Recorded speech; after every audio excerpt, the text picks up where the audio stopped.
How to create and edit courses in Nelson Digital.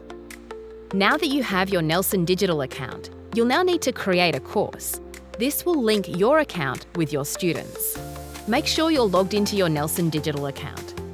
While in your bookshelf, hover over the title you want to access and select the yellow Nelson MindTap button.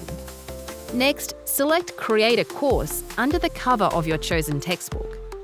If this is the first time you're creating a course for this textbook, select the first option labelled Create a New Course and hit Next. Add in your course name and any teachers you may want to give access to your course. Please note they will need an active Nelson Digital account. Once you've added in all the relevant details, select the blue Submit button. You'll receive confirmation that your course has been created and you can now access your resources.